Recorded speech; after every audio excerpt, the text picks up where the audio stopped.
I'm going to talk a little bit about grazing management and the role of white clover has on our grassland farms going forward. But one of the first points I want to mention is kind of getting the basics right and going back to the start again. And the first thing we want to look at is soil fertility. So actually doing a soil test and actually implementing those results on it.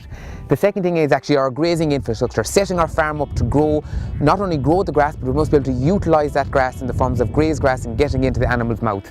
And then implementing a reseeding programme so we can actually identify our poor performing paddocks and actually utilise that grass in the form of the cow. The second point then is, so nationally if we look at what's happening in our grass growth production, nationally looking at National Farm Survey, we're growing about 9 tonne dry matter per hectare and utilising somewhere around 7.5 tonne dry matter. But if we look at pasture base, which is the National Grassland Database, we're growing about 13.9 tonne on average over the last 2 years. But the most important thing to look at is actually the lack of geographical location across the country. So geographic location isn't the main limiting factor in increasing herbage production, it's management within that. And again, going back to the basics here.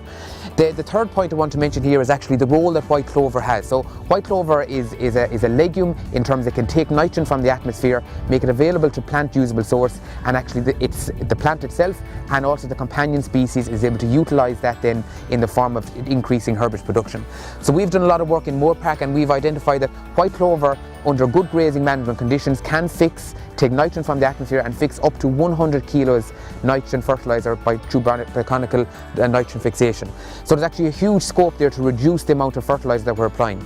Second point then is actually the value of that in terms of animal performance. So white clover is a better quality feed, so we're actually increasing our animal performance by that, and we've measured up to 15% increase in herbage production and also animal performance, particularly in the second half of the year.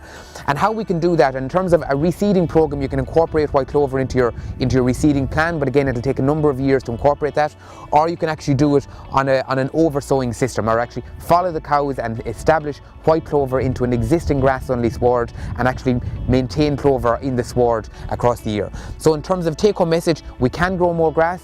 The geographical location is not the most limiting factor. We can implement a reseeding plan, but white clover has a hugely important role in terms of going forward, in terms of reducing fertiliser, but also increasing animal performance.